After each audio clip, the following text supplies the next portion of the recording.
로마를 방문하면 로마 전체가 하나의 거대한 박물관처럼 여겨지기도 합니다.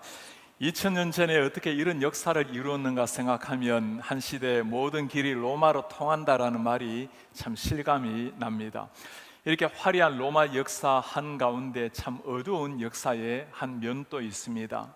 무덤이라고 알려져 있는 카타콤이라는 지하 무덤입니다. 수많은 예수님을 믿었던 사람들이 이 카타콤 지하 무덤에서 살았고 그곳에서 죽어갔습니다. 핍박을 피해서 햇살 한 점 들어오지 않는 그 어둠침침한 무덤에 들어가서 그곳에서 아이를 낳고 그곳에서 신앙을 유지했고 그곳에서 재림하실 예수님을 기다리면서 그들의 삶을 보내었습니다. 초대교회의 이런 순교자들의 역사를 생생하게 기록한 사람이 유세비우스라는 사람입니다. 그가 쓴 책의 마지막에 보면 그들의 삶을 이렇게 소개를 합니다. 그들은 모두가 그리스도의 모방자들이었다. 자신을 순교자라고 선언하지도 않았고 순교자로 알려지기도 허락하지 않았다. 하나님의 손에 자신을 굴복시켰을 뿐이며 그것을 통해 주님만이 존귀하게 되기를 원했다. 그들에게 고통을 준 사람들을 위해 스데반처럼 기도했을 뿐이다. 그렇게도 많은 그리스도인을 죽음으로 몰아갔던 로마, 이 로마가 한 시대 어떻게 변화를 받았습니까? 마침내 392년도에 기독교를 국교로 인정을 하게 되었습니다. 죽음을 불사며 살아갔던 사람들, 그 사람들로 말미암아 한 시대 세계 중심이라고 했던 로마가 하나님 앞에 무릎을 꿇게 된 것입니다. 우리에게는 이런 질문이 나옵니다. 어떻게 이 핍박을 뚫고 그 수많은 순교의 피를 뿌리면서 기독교인이 이런 놀라운 역사를 이루었는가? 오늘 우리가 로마서 말씀을 읽어보면 이유가 있구나라는 생각을 하게 됩니다. 1장 말씀만 읽어도 그 바울의 말씀을 보면서 이 가슴을 터지는 듯한 이 구원의 감격과 그 주님 앞에 받은 사명의 감격으로 우리의 심장도 이렇게 뜨거워져 오는데, 이 로마서 말씀을 직접 편지로 받았던 로마 교회 성도들의 마음을 생각하면 그들이 어떻게 반응했을까가 상상이 됩니다. 이 말씀이 있었기에 그들은 끝까지 죽음을 불사하고 믿음을 지킬 수가 있었고 한 시대 세계를 움직였던 로마를 움직이게 된 겁니다. 그 로마 교회, 이 로마 교회는 그 시작부터가 참 아름다웠습니다. 바울이 하는 고백입니다. 먼저 내가 예수 그리스도로 말미암아 너희 모든 사람에 관하여 내 하나님께 감사함은 너희 믿음이 온 세상에 전파됨이라. 너희 믿음이 온 세상에 전파됨이라. 로마 시대 때는 예수님을 믿는 것 자체가 참 힘겨웠던, 죽음을 각오했던 그 시대입니다. 로마 교회뿐만 아니라 바울에게까지 그들의 아름다운 신앙 소식이 들려왔던, 참으로 고결했던 그 믿음, 복음 때문에 늘 핍박을 받고 죽음의 위협을 느꼈던 이 바울에게 이 사람들의 그 소식이 얼마나 위로가 되지 않았을까. 제가 목사로서 이런 구절을 읽으면 참 그 바울의 심정이 이해가 됩니다. 너무나 자랑스러운 성도들, 핍박을 뚫고 하나님 앞에 견고하게 살아가고 있는 그 로마교회 성도를 생각하면서 너무너무 제가 감사하고 여러분들이 자랑스럽습니다. 그 음성이 들려오는 듯합니다. 우리 사랑하는 성도님들, 우리도 이 시대 가운데 점점 어두워져가는 이 세대 가운데 하나님의 은혜로 참 아름다운 경관 믿음으로 이 아름다운 믿음의 소문이 지역을 넘어 세상 끝까지 펼쳐지고 그로 말미암아 하나님의 마음을 참 기쁘시게 하는 이런 우리 좋은 교회 성도님 되시기를 주의 이름으로 축복합니다. 이 정도 교회 수준이라면 정말 하나님이 기뻐하실 만하겠죠. 바울은 오늘 이 로마 교회를 꼭 보기를 원합니다. 어찌하든 제가 너희에게 가기를 원한다. 그 이유를 보면 조금 의외예요. 오늘 15절에 뭐라 말합니까? 그러므로 나는 할 수 있는 대로 로마에 있는 너희에게도 복음 전하기를 원하노라. 바울이 그 로마 교회에 가기를 원하는 것은, 그 좋은 신앙을 가진 사람들에게 가기를 원하는 것은 복음 전하기를 원하노라고 말씀하고 있어요. 얼마나 이 사람들에게 이 복음 전하기를 원했는가? 바울의 그 열정을 보면 반복적으로 나와 있습니다. 10절에 어떻게 하든지 내가 너희에게 나아가기를 원한다. 11절에도 내가 너희 보기를 간절히 원하는 것은 신령한 은사를 나누어 주려고, 13절에도 내가 여러 번 너희에게 가고자 한 것을 너희가 알기를 바란다. 그러나 길이 막혔도다. 바울이 나누려고 하는 것, 신령한 은사, 이 신령한 것이 마치 신비한 은사를 말하는 것이 아니고 바로 가장 신비한 은사가 예수 그리스도의 복음을 두고 말씀하는 겁니다. 이 십자가의 복음, 부활의 복음을 내가 너희들에게 가서 꼭 가르쳐 주기를 원한다. 제가 이 이유를 찾아보기 전에 먼저 몇 번이나 길이 막혔던 바울을 보면서 이 성경을 묵상하다가 그런 생각이 들었어요. 이 바울이 천국에서 듣고는 좀 좋아하지 않을 수는 있겠지만 이 길이 막힌 게 얼마나 감사한지 모르겠어요. 바울이 몇 번이나 가려고 해도 가지 못했기 때문에 뭘 남겼습니까? 로마서 말씀을 남겨서 2000년이 지난 후에 우리가 이 말씀을 보면서 그 구원의 도리를 깨닫고 올바른 신앙의 자세를 깨닫게 되니 얼마나 감사한 거예요. 그러니 길을 막아서 오늘날 우리가 이 말씀을 통해서 진리를 바르게 깨닫게 하는 것도 다 하나님께서 은혜로 섭리하신 줄 믿습니다. 바울이 로마서를 쓰는 이유 다시 궁금해지는 거예요. 그 좋은 믿음 있는 사람들인데 왜 내가 다시 복음을 전하려고 어찌하든지 너에게까지 가서 복음을 전하려고 말씀하고 있는가? 그 믿음 좋았던 로마 교회였지만 그들이 다시금 들어야 될 복음이 있었기 때문입니다. 무슨 말일까요?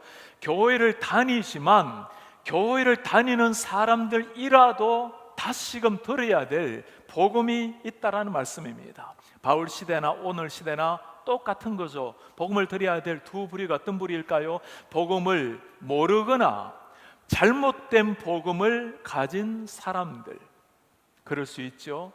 두 번째 부류는 이전에 복음을 들었지만 복음의 감격을 잃어버리고 살아가는 사람, 그 감격의 복음을 이전에 한때 누렸지만 잃어버리고 상실하고 무덤덤하게 살아가는 사람들. 로마 교회 사람들, 예수님을 안 믿는 사람들이 아닙니다. 잘 믿었던 사람들이었어요. 그러나 그들 가슴 속에는 다시 한번 이 복음, 생명의 복음을 들어야 했고 이 복음 앞에 살아내는 감격을 회복해야 될 사람들이었습니다. 이 예수님의 복음을 만나게 되면 어떤 일이 일어나죠? 생명을 얻을 뿐만 아니라 예수 그리스도의 영원한 생명, 이 땅에서 누리는 진정한 자유, 진정한 감격, 이 복음 때문에 오는 것 아닙니까? 제가 이번 주에 로마서 말씀을 묵상하다가 목요일 책을 2권 읽게 되었습니다. 책을 펼치면서 제가 이 복음의 그 의미를 이렇게 한번 써보았어요. 책갈피에 복음의 영혼을 적시면 무엇에도 물들지 않는다. 그렇죠. 복음에 정말 우리의 영혼을 적시게 되면 세상 어느 것에서도 우리 물들지 않는 겁니다. 복음의 노예가 되는 순간 진정한 자유인이 된다. 바울뿐이겠어요. 내가 예수 그리스도의 종이라고 했을 때, 예수님의 종이 되었을 때, 그때 우리는 세상 모든 것에 무릎을 꿇지 아니하고 자유할 수 있는 사람들. 이 감격적인 복음을 알았기에 오늘 바울이 그렇게 표현을 해요. 내가 헬라인이나 유대인이나 어리석은 사람이나 지혜로운 모든 사람에게 내가 빚진 자라.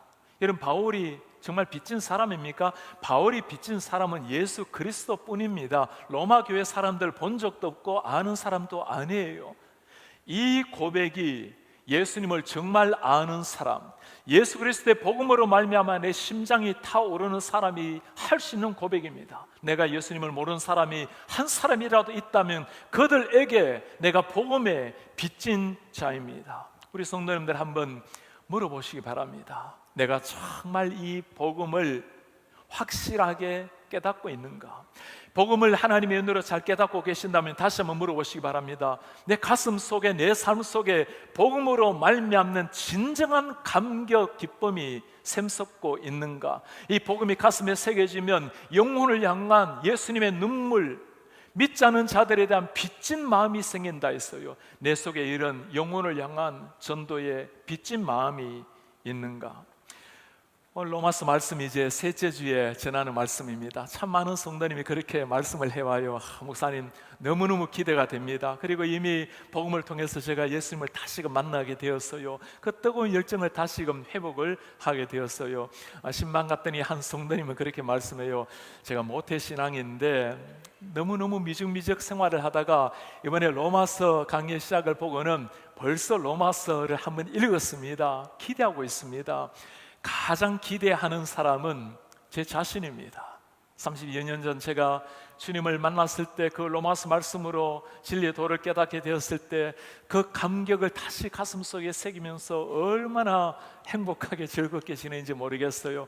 저는 눈 감으면 한 2, 3초면 잠들고 그냥 아침에 일어나는 사람입니다. 거의 중간에 일어난 일이었는데 요즘은 자다가도 몇 차례 깨어나요. 그러다가 일어나면 또 다시금 무릎을 꿇고 기도하고 다시 로마서 말씀을 묵상하게 되고, 이 로마서가 잠도 이렇게 깨우는가 해서 얼마나 제가 감사하고 감격증인지 모르겠어요. 우리가 지금 B20, P20 운동하고 있는데 바이블 리딩 20분, 프레이어 20분, 늘 매일 한 절씩 로마서 말씀을 통해서 어떤 말씀이든지 깊이 주님을 만나고 하나님 앞에 깊이 기도함으로 매일 로마서와 함께 영적 비상이 일어나는 우리 성도님들 되시기를 축복합니다. 다시 복음 앞에 서야 될 사람들, 어떤 사람일까요? 오늘 두 부류의 사람 말씀드렸죠. 첫 번째 부류입니다. 복음을 모르는 사람들, 또는 복음을 잘못 이해하고 있는 사람들, 잘못된 복음을 가진 사람들이 있어요.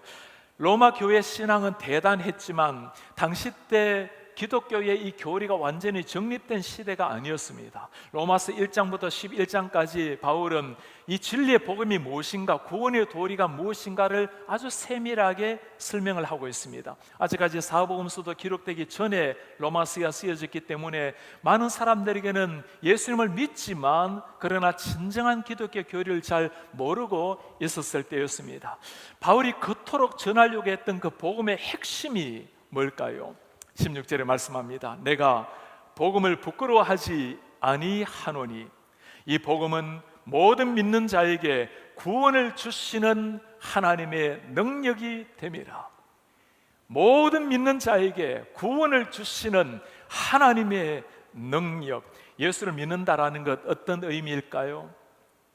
불신자들에게 어떻게 하면 천국 갑니까? 라고 물으면 대부분의 사람들이 그렇게 답변을 해요. 착하게 살아야 천국을 가죠. 남을 해치지 아니하고 선을 많이 베풀어야 천국을 가죠. 문제는 우리 교회를 다니는 사람 중에서도 이렇게 답변하는 사람이 참 많다는 겁니다. 우리가 누구인지 알아야 정말 구원의 신비가 뭔지 깨닫게 됩니다. 하나님이 어떤 분이신지를 알아야 구원의 은혜가 뭔지를 깨닫게 됩니다. 우리는 죄인입니다. 이 죄인이라는 것이 어떤 의미일까요? 태어나면 때부터 다 죄를 가지고 태어난다라는 것, 우리의 선행 가지고 뭘 하는 걸 가지고 이 죄를 지운다라는 것은 불가능한 일입니다. 저 태평양에 스며 있는 소금, 우리의 선행을 가지고 모든 죄를 다 지운다라는 것은 저 태평양 바다에서 소금을 다 제거하는 것이나 마찬가지 불가능한 일입니다. 어찌할 수 없는 인간의 이 한계, 아무리 몸부림을 쳐도 어찌할 수 없는 곤고한 이 세상, 거기에서 하나님께 생하신 일이 무엇이죠? 로마서 5장 8절에 말씀합니다. 우리가 아직 죄인 되었을 때에, 아직 죄인 되었을 때 하나님이 하신 일이 뭐죠? 그리스도께서 우리를 위하여 죽으심으로 하나님께서 우리에 대한 자기의 사랑을 확증하셨느니라. 하나님이 하신 일이 뭡니까? 우리가 어느 정도 수준에 이르기를 기다리신 것이 아니라는 거예요. 아직 죄인 되었을 때, 주님을 모르고 내가 주인이 되어 살아갔을 때 하나님께서 예수 그리스도를 세상에 보내시고 나를 대신하여 죽으심으로 영원한 지옥의 형벌에서, 영원한 죄의 노예에서 우리를 살려내셨다라는 겁니다. 이것이 복음이에요. 하나님의 아들이 나를 위해서 십자가에 대신 죽어주신 그 놀라운 소식. 여러분, 믿음이라는 것이 무엇입니까? 이 복음, 예수 그리스도의 이 말씀, 하나님이 베풀어 주신 그 은혜를 겸손하게 그대로 받아들이는 겁니다. 하나님, 내가 할 수 없는 그 놀라운 역사, 하나님이 그 크신 긍휼과 사랑으로 행하신 은혜의 역사를 겸손하게 선물로 그대로 받아들이는 거예요. 이 하나님의 은혜를 기억을 하시기 바랍니다. 구원이라는 것은 우리가 하나님을 믿고자 결단할 때 일어나는 게 아니에요. 나의 결단에 구원이 왔다 갔다 하면 결국에는 구원의 근거가 누구입니까? 내죠, 그죠? 그게 아니라는 거예요. 하나님이 우리를 사랑하기로 결단할 때 그때 하나님의 은혜로 일어나는 게 구원의 역사인 겁니다. 그때 우리의 마음을 여시고 우리 속에 새로운 영이 오시고 눈을 열게 하셔서 주를 주라고 고백을 하게 하신다라는 말씀입니다.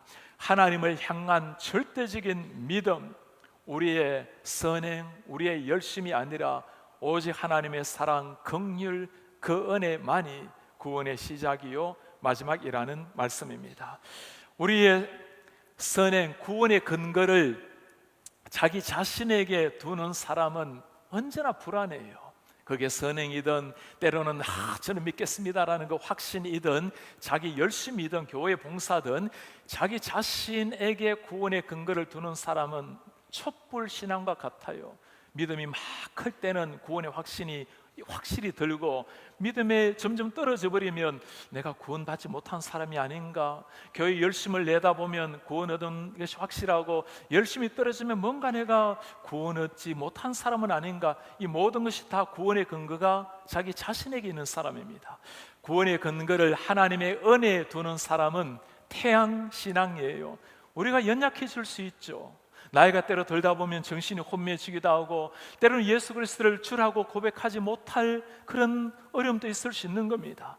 그러나 나 때문에 구원이 왔다 갔다 하는 것이 아니고, 아무리 우리가 부족하고 연약하더라도 흔들리지 않는 저 태양, 빛을 스탑하지 않는 저 태양이 하나님의 사랑이기에 한번 우리의 손을 붙들은 그 하나님께서 끝까지 인도하시는 그 은혜가 우리의 구원의 근거가 된다라는 말씀입니다.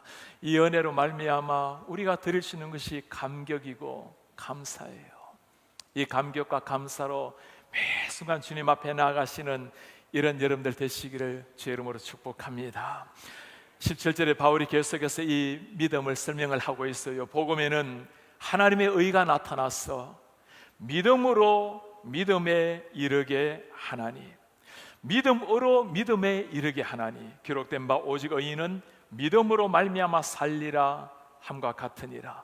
믿음에서 믿음으로 이르게 한다. 이 NIV 성경은 이 번역을 이렇게 해놓았습니다. By faith, 믿음에 의하여, from first to last, 처음부터 끝까지 계속 오직 믿음이 우리를 주관한다는 말씀이에요. ESV 성경에는 from faith for faith라고 번역을 해놓았습니다. 믿음으로부터 시작해서 더 깊은 믿음으로 나아가는 것을 강조하는 말씀입니다. 이렇게 해석하든 저렇게 번역을 하든 한 가지 확실한 것이 있습니다. 하나님이 행하시는 구원의 역사, 처음부터 끝까지 하나님이 주시는 은혜의 선물, 믿음으로 말미암아 이루어진다라는 말씀입니다. 하나님의 은혜의 역사라는 것을 강조하는 말씀입니다. 이렇게 생각하는 분들이 계시죠. 때로는 구원은 하나님의 은혜로 얻지만 성화는 우리의 열심으로 되어지는 것이 아닙니까? 그 말씀도 전혀 틀린 말은 아닙니다. 구원은 하나님의 전적으로 은혜로 이루어졌다면 이제는 거룩한 백성으로 살아가는 모든 삶을 위해서 우리는 최선을 다 내어야 됩니다. 그러나 그것마저도 하나님이 우리의 손을 붙들고 가시고 그 손 잡고 최선을 다하는 겁니다. 영어로 이것을 표현하면 개역신학에서 가장 강조하는 표현들이 있습니다. Saved by grace, 은혜로 saved, 구원을 얻는 겁니다. Sanctified by grace, 구원 얻고 난 다음에는 우리의 최선 열심이 아니라 하나님의 은혜로 점점 거룩해져 가는 거예요. 성령 역사가 일어나야 우리 속에 자발적으로 주를 위해서 선행을 행하고 하나님의 뜻을 따라 살아가게 되겠죠. Secured by God's grace, 하나님의 은혜로 영화로운 단계까지 나아간다라는 겁니다. 우리가 연약하고 때로 무너지고 주님 보시기에 참 허물진다 하더라도 한번 우리를 구원하신 그 은혜의 손을 가지고 우리의 성화의 단계, 마지막 영화로운 단계까지 주님이 끝까지 우리를 이끌고 가신다라는 것, It's all by God's grace. 모든 것이 하나님의 은혜라는 말씀입니다. 그렇다면 우리의 질문은 이런 거죠. 모든 게 하나님의 은혜라면 우리가 하는 것은 어떤 일입니까? 거룩한 삶이라는 것은 어떤 위치입니까? 거룩한 삶이라는 것은 구원을 얻기 위한 조건, 수단이 아니고 하나님의 은혜를 받았다면, 구원의 백성이 되었다면 반드시 나와야 될 삶이 있는 거예요. 반응이 일어나야 되는 겁니다. 그 모든 반응이 우리의 경건한 삶, 하나님을 사랑하는 삶, 겸손히 살아가는 삶, 거룩한 삶으로 나타나야 된다라는 겁니다. 하나님의 자녀라면 하나님께서 나를 위해서 죽으셨다라는 사실을 정말 믿는 사람이라면 반드시 삶의 변화가 일어나야 되겠죠. 그것이 거룩한 삶으로 나타나야 된다라는 말씀입니다. 우리 헌신도 마찬가지예요. 교회를 섬기는 일, 주를 위해서 봉사하는 일, 이 모든 것이 하나님께서 베푸신 은혜에 대한 반응으로 나와야 된다라는 말씀입니다. 이것이 하나님께서 우리를 향해서 보여주신 그 구원의 놀라운 은혜예요. 태양 같은 하나님의 그 변함없는 사랑, 이 사랑으로 말미암아 흔들리지 않는 구원의 확신으로 우리 하나님께 날마다 감사하며 찬송하며 나가는 우리 성도님들 되시기를 바랍니다. 이 구원을 다시금 드려야 될 두 번째 부류의 사람들입니다. 구원의 은혜를 알고는 있지만 구원의 감격을 모르고 사는 사람들, 이전에는 알았는데 구원의 감격을 잃어버리고 살아가는 사람들이 있어요. 바울이 오늘 뭐라고 말하죠? 복음은 믿는 자에게 구원을 주시는 하나님의 능력이 됨이라. 하나님의 능력, 믿는 자에게 하나님께서 놀라운 역사로 구원을 일으키시는 그 놀라운 역사, 이것을 정말 아는 사람에게 나오는 삶이라는 게 있어요. 구원이라는 게 어떻게 이루어진 거죠? 하늘의 하나님이 이 땅에 오셔서 그 33살의 젊은이가 나를 대신해서 십자가에 죽으신 겁니다. 이게 상상될 만한 일입니까? 나 같은 죄인을 위해서 알지도 못했던 그분이 이 땅에 오셔서 나를 위해서 대신 죽어주시고 나를 살려낸 사실, 그것을 믿고 살아가는 사람이 신앙에 반응하는 삶이에요. 이것이 정말 내 속에 있다면 그때 나오는 게 구원의 감격입니다. 이 구원의 감격은 여러 가지가 있지만 크게 두 가지로 나타날 수 있어요. 이걸 아는 사람이라면 어찌 순간이라도 감사하지 아니할 수가 있습니까? 이걸 정말 아는 사람이라면 기뻐하지 아니할 수가 없겠죠. 죽었다가 살아난 거예요. 죽은 자가 살아난 겁니다.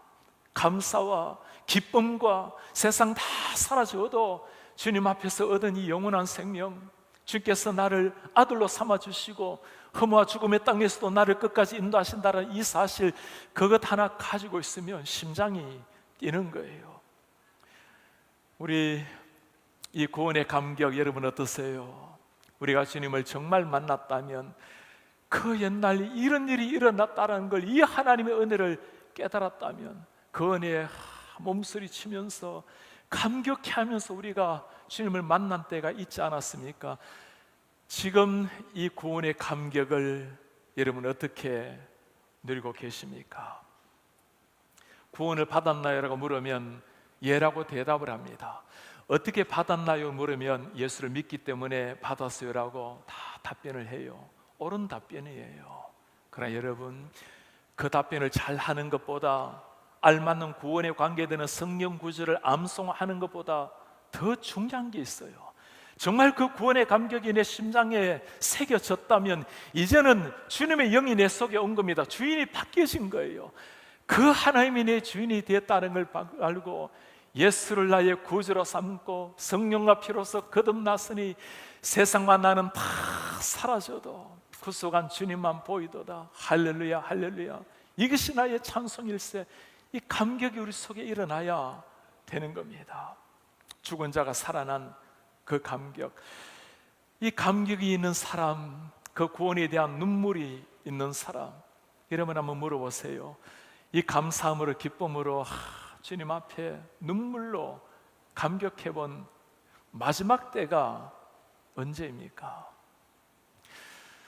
제가 말씀을 준비하면서 최근에 눈 수술을 받고 이전에 사건이 하나 떠올랐어요. 청년 때 제가 눈이 좀 좋지 않아서 병원을 한번 찾았는데 의사분이 이 원인이 눈물샘에 눈물이 잘 나오지 않아서 건조해지고 그러다 보니 차가 따갑고 그런 이야기를 해요. 그리고는 약을 처방해 주는데 제가 이 약을 하루 쓰고는 다 휴지통에 버렸습니다.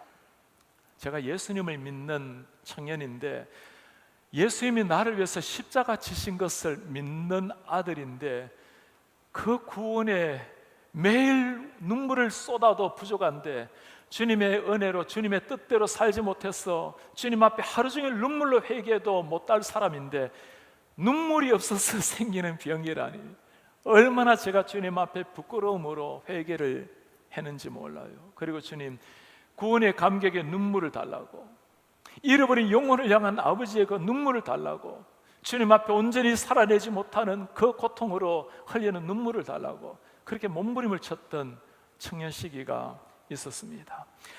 신앙생활이라는 것이 이거예요. 하나님이 행하신 그 놀라운 구원에 대한 반응으로서 다 나오는 겁니다. 거기서 봉사가 일어나고, 거기서 주를 향한 헌신이 나오고, 거기서 전도의 열성이 나오고, 거기서 내 자신을 쳐서 복종하는 순종이 다 나오는 거예요. 2020년을 맞이해서 우리 찬양대원들 다시 한번 다 새롭게 개편을 하게 되었습니다. 그리고는 저에게 이름을 좀 지어달라고 부탁을 해왔어요. 제가 우리 교회에 딱 맞는 이름 하나님께서 주시기를 참 기도했습니다. 하나님께서 한 가지 마음을 주셨어요. 무엇이 가장 찬양대원들에게 중요할 것인가? 은혜라는 것, 하나님의 은혜. 여러분 누구를 찬양하는 거죠? 무엇을 찬양합니까? 하나님의 은혜를 찬양합니다. 누가 찬양할 수 있는 사람이죠? 이 은혜를 충만히 받은 사람이에요. 목소리의 찬양이 아니라 그 은혜가 나를 지배하는 사람. 왜 찬양을 합니까? 사랑하는 성도들에게 이 하나님 은혜를 찬양을 통해서 다 흘려보내는 겁니다. 그때 하나님이 최고의 영광을 받으시는 거예요. 그 은혜라는 이름을 가지고 우리 일부에는 헤세드라는 말, 은혜, 히브리어로 은혜라는 말이에요. 이분은 우리 카리스, 오늘 또 참 은혜 찬송 얼마나 영화롭게 찬송을 하시는지 은혜라는 헬라어 단어입니다. 3부의 월십 콰이어는 카도시라는 단어를 씁니다. 하나님 앞에, 거룩하신 하나님 앞에 나아가는, 거룩하신 하나님의 은혜를 찬양하는 사람들. 어르신들 엘림이라는 이름은 에벤에셀, 여러분 잘 아시는 이름이죠. 여기까지 우리를 인도하셨다라는 하나님의 은혜를 찬송하는 사람들. 뉴송 찬양팀은 쉐키나라는 이름을 사용합니다. 히브리 말로 임재라는 단어입니다. 찬양할 때마다 하나님의 영적 임재, 그 은혜가 우리를 감쌀 수 있도록 모든 것을 은혜로 시작해서 은혜로 나아가는 찬양대원들. 늘 성가대원들에게 하는 부탁이에요. 주일날 한번 하는 찬양 귀하지만 여러분들의 삶이 찬양입니다. 아름다운 목소리, 재능 있는 목소리는 필요하지만 하나님의 그 구원의 감격으로 은혜 폭발로, 그리고 하나님 앞에 주어진 사명, 한 영, 한 마음으로 찬송하는 것. 그렇지 않다면, 목소리의 찬양이라면 우리가 들을지는 몰라도 어찌 하나님이 그걸 들으시겠어요? 교회 섬김이 다 마찬가지입니다. 특별히 저같이 목회자들, 우리 가슴 속에 이 은혜의 강물이 흘러넘치지 않는다면 이 감격으로 섬겨야지, 그렇지 않으면 자칫 잘못하면 직업 종교인이 되는 겁니다. 특별히 우리 교회에서 말씀을 섬기시는 분들, 하나님이 은혜를 주셔서 말씀을 섬기는 분들, 잘 가르치는 은혜 귀한 일이지만 내 속에 구원의 감격이 흘러넘쳐야 돼요. 우리 연합 순장님들, 수모님들, 순장님들, 수모님들, 우리에게 같은 이런 순장 수모님들이 계실까요? 때로는 어려움이 처할 때 가족보다 먼저 뛰어가시는 귀한 분들입니다. 어디에서 이런 것이 나올까요? 하나님께서 주신 그 은혜, 넘치는 은혜에 대한 반응으로 나오는 겁니다. 특별히 우리 전도 훈련하시는 분들 얼마나 귀합니까? 기억하십시오. 체계적인 전도 훈련을 하는 것보다 훨씬 더 중요한 게 뭡니까? 내 속에 있는 영혼을 향한 눈물, 아버지께서 주신 영혼을 향한, 잃어버린 영혼을 향한 내가 전도의 현장을 가지는 것, 그것이야말로 최고의 전도 가르침의 선생이 될 것입니다. 우리 교사분들, 사랑하는 자녀들에게 성경을 잘 가르치는 것 너무나 영광스러운 일이에요. 그 성경 말씀 앞에 주님이 주신 은혜의 감격의 삶을 우리 자녀들 다음 세대에게 남긴다면, 때로는 가르침이 희미해진다 하더라도 그 선생님이 보여주는 그 찬란한 눈빛, 주를 향해서 쏟아부었던 그 사랑이 그들 가슴 속에 새겨지게 될 것입니다. 사랑하는 여러분, 이런 감격 여러분 가슴 속에 지금 간직하고 계십니까? 2달이 지난 간증은 간증이 아니라고 말하는 이야기 들어보셨나요? 지금 오늘 나에게 찾아오시는 그 하나님, 그 하나님과의 동행이 필요한 겁니다. 최근에 우리 교회에 한 성도님 오셔서 참 감격적으로 이 주님을 만나게 되었어요. 우리 장로님 한 분께서 예수님의 말씀을 잘 전하시고 마음을 열고 주님을 나의 구주로 만나셨어요. 그분의 소감문을 읽어보면서 우리에게 다시금 회복해야 될 구원의 감격, 삶의 기쁨이 이것이라고 생각이 들었습니다. 심판받고 죽어 지옥에 갈 수밖에 없었던 이 죄인을 대신하여 십자가에 돌아가시고 부활하셔서 저의 구세주 주님이 되어주신 예수님, 그 크신 사랑 확인하고 눈물로 감사를 드렸습니다. 자격 없는 자에게 베푸신 과분한 은혜, 다른 사람에게 말하고 싶었습니다. 예쁜 자매를 만나 내가 곧 길이요 생명이니 나로 말미암지 않고는 아버지께로 올 자가 없느니라.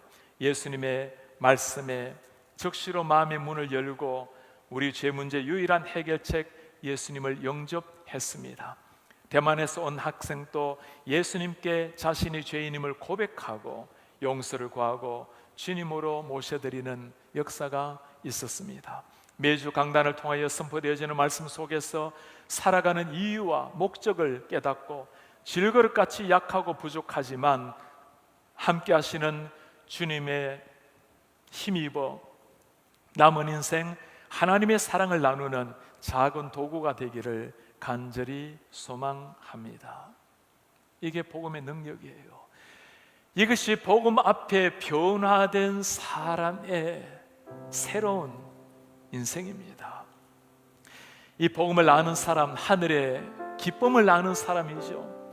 땅 위에 2발을 디디고 서 있지만 세상에 굴복당하지 아니하고 진정한 자유를 아는 사람, 인생 뜻대로 펼쳐지지 않는다 하더라도 매일 기쁨과 감격이 이어서 살아가는 사람, 구원의 감격을 아는 사람입니다. 그때 일어나는 것이 영혼을 향한 아버지의 심정, 그때 터져나오는 단어가 내가 모든 믿지 않는 자에게 빚진 자라는 이 단어예요. 저와 함께 신학 공부를 했던 동료입니다. 미국에서 박사 공부를 마치고 제가 가르쳤던 학교에서 교수로 청했습니다. 이 친구는 아프리카의 영혼을 위해서 자신의 삶을 드리겠노라고 아프리카 선교사로 떠나갔습니다.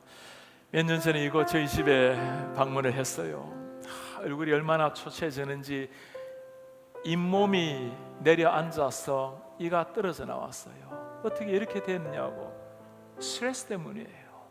아프리카의 한 신학교에서 가르치는데 거의 모든 교수님들이 흑인분이고 혼자 동양인이라 보니까 얼마나 무시를 당하고 얼마나 멸시를 당하는지 그 스트레스를 견디지 못하고 잇몸이 내려앉은 겁니다. 여러분, 왜 우리가 이렇게까지 해야 될까요? 이렇게 하는 이유가 무엇입니까? 내가 헬라인이나 야만인이나 배운 자나 배우지 않은 자나 예수님을 모르는 사람이 있다면 다 빚진 자라. 그냥 그러는 게 아니죠. 우리 예수님이 하신 이 일이 무엇입니까? 그분은 생명을 주신 주님이세요. 그 주님으로 말미암아 거듭난 사실을 정말 아는 사람, 그들에게서 나올 수 있는 위대한 고백입니다. 이 비밀을 알았기에 그 옛날 로마의 지하컴컴한 무덤가에서 그곳에서 햇사람을 보지 못하고 그들은 신앙을 지켰고 마지막 주님의 재림을 기다리면서 그렇게 죽어갔습니다.